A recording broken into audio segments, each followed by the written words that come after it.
नमस्कार। आकाशवाणी से प्रस्तुत है समाचार प्रभात।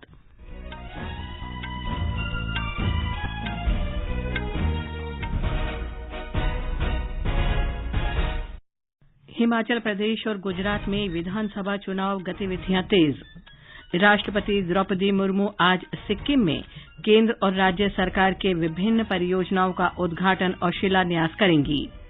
वायु गुणवत्ता प्रबंधन आयोग ने राष्ट्रीय राजधानी क्षेत्र में वायु गुणवत्ता में सुधार के लिए ट्रकों के प्रवेश और निर्माण कार्यों पर रोक लगाई। इजरायल में पूर्व प्रधानमंत्री बेन्यामिन नेतन्याहू की सत्ता में वापसी, प्रधानमंत्री नरेंद्र मोदी ने जीत पर बधाई दी। दक्षिण कोरिया में पुरुष एशियाई स्क्वैश टीम चैंपियनशिप के फाइनल में आज भारत का मुकाबला कुवैत से।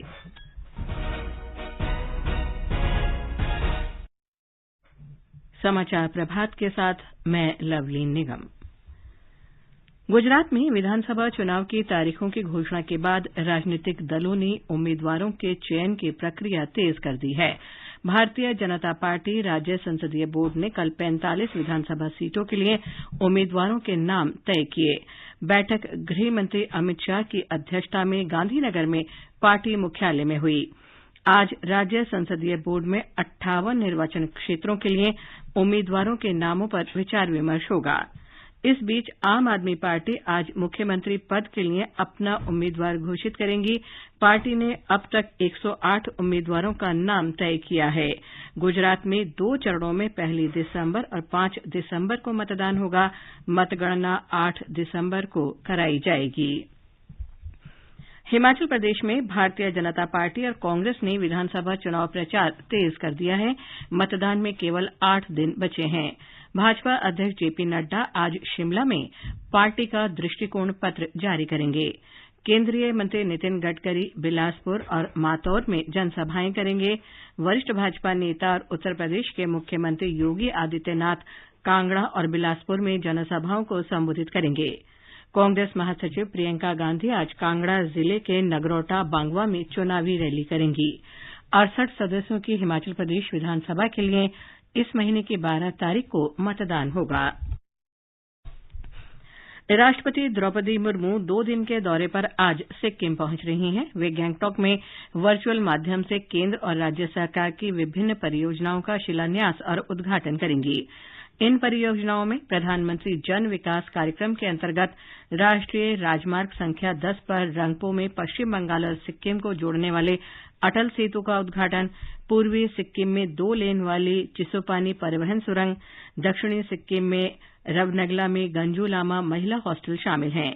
राष्ट्रपति पूर्वी सिक्किम में खामडोंग में राष्ट्रीय प्रौद्योगिकी संस्थान, पश्चिमी और दक्षिणी सिक्किम को जोड़ने वाले नामची से बीरधांग के बीच सड़क चौड़ी करने, पूर्वी सिक्किम में सिंगतांग में जिला अस्पताल और दक्षिण सिक्किम में नामची में ब्रह्म कुमारी विश्व आध्यात्मिक केंद्र की आधारशिला रखेंगी।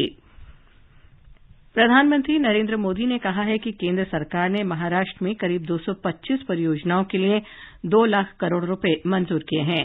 महाराष्ट्र सरकार के रोजगार मेले में वीडियो संदेश में प्रधानमंत्री ने कहा कि अमृतकाल के दौरान भारत को विकसित राष्ट्र बनाने के लक्ष्य की दिशा में काम किया जा रहा है। सरकार स्टार्टअप्स को, लघु उद्योगों को, एमएसएमईज को हर संभव आर्थिक मदद दे रही है ताकि युवाओं को अपनी प्रतिभा दिखाने का पूरा अवसर मिले। रोजगार और स्वरोजगार के अवसर दलित, पिछड़े, आदिवासी, सामान्य वर्ग और महिलाएं सभी को समान रूप से उपलब्ध हो रहे हैं। श्री मोदी ने कहा कि महाराष्ट्र के गृह विभाग और ग्रामीण विकास विभाग में हजारों नियुक्तियां की जाएंगी। वाणिज्य और उद्योग मंत्री पीयूष गोयल ने कहा है कि वैश्विक विनिर्माण केंद्र बनने के लिए भारत को विनिर्माण तंत्र का विस्तार और माल तथा सेवाओं के लिए उच्च मानकों को लागू करना होगा। कल नई दिल्ली में उन्होंने कहा कि भारत को गुणवत्ता के प्रति सतर्क राष्ट्र बनना होगा और वर्ष 2047 तक देश को विकसित राष्ट्र बनाने की तैयारी में गुणवत्ता को अनिवार्य प्रक्रिया के रूप में अपनाना होगा। वित्त मंत्री निर्मला सीतारामन और कोयला मंत्री प्रहलाद जोशी ने कल कोयला खानों की बिक्री के लिए 6ठी नीलामी का शुभारंभ किया। श्रीमती सीतारामन ने कहा कि भारत जैसी तेजी से बढ़ती अर्थव्यवस्था के लिए कोयला उत्पादन में अधिक निवेश और परियोजनाओं को हरा भरा बनाने की आवश्यकता है। उन्होंने कहा कि वर्तमान सरकार की सुसंगत नीतियों और पारदर्शी प्रक्रिया के कारण कोयले के आयात में 41% कमी आई है। कोयला मंत्री प्रहलाद जोशी ने कहा कि उनका मंत्रालय कोयले के अधिक इस्तेमाल को रोकने के लिए वैकल्पिक पद्धति की तलाश कर रहा है। ये समाचार आकाशवाणी से प्रसारित किए जा रहे हैं। पापा ये सब? हाँ, जो चीजें सालों से बेवजह पड़ी हो उन्हें हटा देना चाहिए। ये भी दादाजी की पुरानी पासबुक और एफडी। अरे ये कैसे रह गया? पैसे गए? नहीं, उपाय है। बैंक खाते को संचालित करते रहना चाहिए, वरना खाता इनऑपरेटिव हो जाता है। ऐसे में बैंक से संपर्क करें, खाता सक्रिय करवाएं और आपकी रकम जो है उसे ब्याज समेत क्लेम करें। दादू ये आरबीआई कहता है जानकार बनिए, सतर्क रहिए। सही कह रहा है।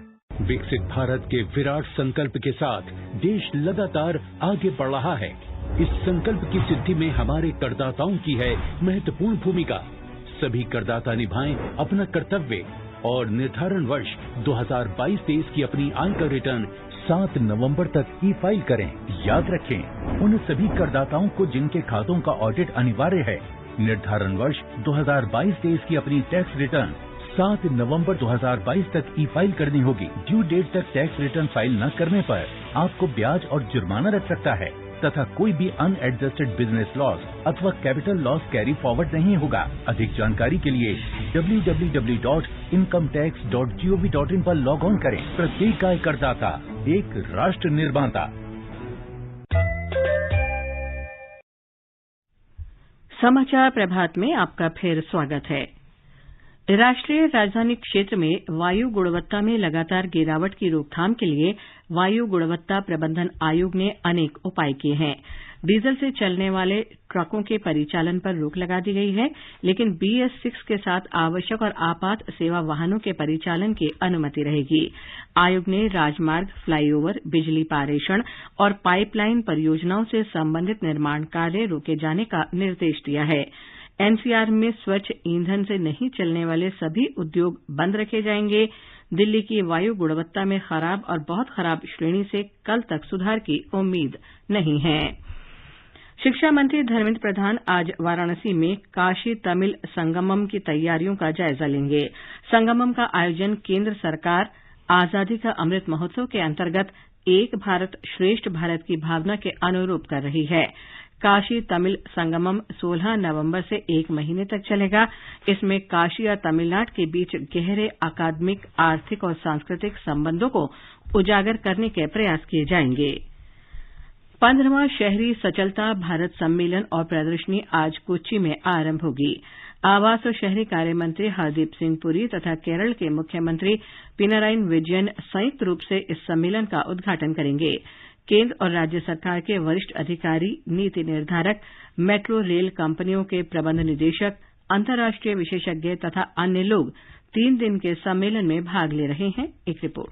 वार्षिक आयोजन का उद्देश्य शहर और राज्य स्तर पर क्षमताओं का निर्माण करना और शहरी परिवहन से जुड़ी समस्याओं का समाधान करना है। सम्मेलन का विषय है आजादी एट 75, सतत आत्मनिर्भर शहरी गतिशीलता। 3 दिवसीय बैठक समाज के सभी वर्गों के लिए समान और टिकाऊ शहरी परिवहन प्रणाली विकसित करने के लिए दिशा निर्देश भी निर्धारित करेगा। कोच्चि से राजमोहन की रिपोर्ट के साथ समाचार कक्ष से फरहत नाज। भारतीय रिजर्व बैंक की मौद्रिक नीति समिति की कल बैठक हुई, जिसमें मुद्रास्फीति को तय सीमा से अधिक होने पर सरकार को भेजी जाने वाली रिपोर्ट के मसौदे पर चर्चा हुई। ये बैठक पूर्व निर्धारित नहीं थी। नियमानुसार यह आरबीआई का दायित्व है कि वो खुदरा मुद्रास्फीति को 2 से 6% तक सीमित रखने के लक्ष्य रखे, लेकिन हाल के महीनों में मुद्रास्फीति इस सीमा से आगे बढ़ गई है। इसलिए रिजर्व बैंक को सरकार को इस बारे में रिपोर्ट देनी है, जिसमें मुद्रास्फीति को 6% से नीचे रखने की रूपरेखा भी बताई जाएगी। शिक्षा मंत्रालय ने राष्ट्रीय मेधावी छात्रवृत्ति योजना के आवेदन की अंतिम तिथि बढ़ा दी है। योग्य आवेदक 15 नवंबर तक आवेदन कर सकते हैं। मंत्रालय ने कहा है कि जिन विद्यार्थियों के माता पिता की वार्षिक आय 3,50,000 रुपये से कम है, वे 12,000 रुपये वार्षिक छात्रवृत्ति प्राप्त करने के पात्र हैं। केंद्र शासित प्रदेश जम्मू कश्मीर के दक्षिणी जिले अनंतनाग में कल शाम आतंकवादियों ने दूसरे राज्यों के 2 मजदूरों पर गोलीबारी की। पुलिस के अनुसार इन मजदूरों में से एक बिहार से और दूसरा नेपाल से था और ये दोनों बौनदयाल गांव में एक निजी स्कूल में काम करते थे। पुलिस के अपर महानिदेशक विजय कुमार ने इस घटना को आतंकवाद के कायराना और अमानवीय घटना बताया है। इजरायल में पूर्व प्रधानमंत्री बेन्यामिन नेतन्याहू ने सत्ता में वापसी की है। उनकी दक्षिणपंथी लिकुड पार्टी और सहयोगी दलों ने मंगलवार को हुए संसदीय चुनाव में जीत हासिल की। पिछले 4 वर्ष से भी कम समय में इजरायल में ये 5वां संसदीय चुनाव था। 73 वर्षीय बेन्यामिन नेतन्याहू पिछले 15 वर्ष में 5 बार प्रधानमंत्री चुने गए हैं। पाकिस्तान के पूर्व प्रधानमंत्री और पाकिस्तान तहरीक-ए-इंसाफ पार्टी प्रमुख इमरान खान एक रैली के दौरान गोली लगने से घायल हो गए हैं। पूर्वी पंजाब प्रांत में इमरान के पैर में गोली लगी। इमरान सरकार विरोधी मार्च का नेतृत्व कर रहे हैं। भारत इस घटना के बाद पाकिस्तान की गतिविधियों पर बारीकी से नजर रखे हुए है। दक्षिण कोरिया में एशिया स्क्वैश टीम चैंपियनशिप के फाइनल में आज भारतीय पुरुष टीम का सामना कुवैत से होगा। सौरव घोषाल, अभय सिंह, रमित टंडन और वी सेंथिल कुमार की भारतीय टीम ने सेमीफाइनल में मलेशिया को 2-1 से हराया। इस बीच तन्वी खन्ना, सुनैना सारा कुरुविला, अनहत सिंह और उर्वशी जोशी की भारतीय टीम ने कांस्य पदक जीता है। जर्मनी में हाइलो बैडमिंटन चैंपियनशिप में मालविका बंसोड और Kidambi Srikanth singles quarter final में पहुंच गए हैं। पुरुष डबल्स में सात्विक साईराज, रिंकी रेड्डी और चिराग शेट्टी भी क्वार्टर फाइनल में पहुंच गए हैं। आईसीसी टी20 क्रिकेट विश्व कप में आज सुबह 9:30 बजे से न्यूजीलैंड का मुकाबला आयरलैंड से होगा। एक अन्य मैच में दोपहर 1:30 बजे ऑस्ट्रेलिया और अफगानिस्तान आमने सामने होंगे। कल पाकिस्तान ने दक्षिण अफ्रीका को 33 रन से हरा दिया था। ये समाचार हमारी वेबसाइट newsonair.gov.in/हिंदी पर भी उपलब्ध हैं। और अब समाचार पत्रों की सुर्खियों के साथ हैं देवेंद्र त्रिपाठी। जी लवलीन, अखबारों ने आज अलग अलग खबरों को प्रमुखता दी है। दिल्ली की हवा और खराब अति गंभीर श्रेणी के करीब पहुंची, जनसत्ता की पहली खबर है। लोक सत्य कहता है दम घोंटू हो रही हवा, दिल्ली में ग्रेप का 4था चरण लागू। राष्ट्रीय सहारा के शब्द हैं वायु प्रदूषण बर्दाश्त से बाहर। पत्र ने इससे निपटने के लिए सरकार द्वारा उठाए जा रहे प्रमुख उपायों की भी जानकारी दी है। गुजरात में विधानसभा चुनाव की घोषणा की खबर को सभी अखबारों ने प्रमुखता से जगह दी है। नवभारत टाइम्स की सुर्खी है गुजरात में बजा चुनावी बिगुल, पत्र के अनुसार दागी उम्मीदवारों पर लगेगी लगाम। दैनिक भास्कर लिखता है गुजरात में 3 दशक बाद त्रिकोणीय मुकाबला। प्रधानमंत्री नरेंद्र मोदी का केंद्रीय सतर्कता जागरूकता सप्ताह के दौरान संबोधन में कहना कि भ्रष्टाचारियों के खिलाफ रक्षात्मक न हो एजेंसियां, इसे अमर उजाला ने प्रमुखता से प्रकाशित किया है। राष्ट्रीय सहारा ने प्रधानमंत्री के इन शब्दों को सुर्खी बनाया है किसी भी कीमत पर भ्रष्टाचारी बचने नहीं चाहिए। पाकिस्तान के पूर्व प्रधानमंत्री इमरान खान पर हमले की खबर को सभी अखबारों ने जगह दी है। नवभारत टाइम्स लिखता है भारत ने कहा पूरी घटना पर नजर।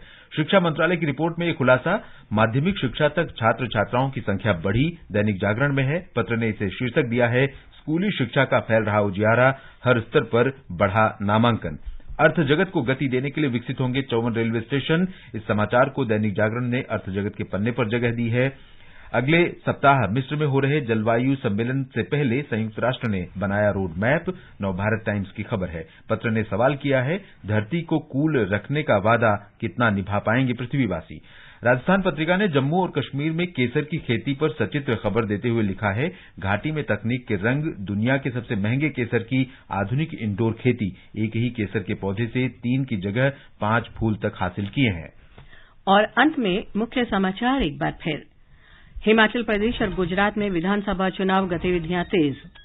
राष्ट्रपति द्रौपदी मुर्मू आज सिक्किम में केंद्र और राज्य सरकार की विभिन्न परियोजनाओं का उद्घाटन और शिलान्यास करेंगी। वायु गुणवत्ता प्रबंधन आयोग ने राष्ट्रीय राजधानी क्षेत्र में वायु गुणवत्ता में सुधार के लिए ट्रकों के प्रवेश और निर्माण कार्यों पर रोक लगाई। इजरायल में पूर्व प्रधानमंत्री बेन्यामिन नेतन्याहू की सत्ता में वापसी, प्रधानमंत्री नरेंद्र मोदी ने जीत पर बधाई दी। और दक्षिण कोरिया में पुरुष एशिया स्क्वैश टीम चैंपियनशिप के फाइनल में आज भारत का मुकाबला कुवैत से। इसके साथ ही समाचार प्रभात का ये अंक समाप्त हुआ। नमस्कार।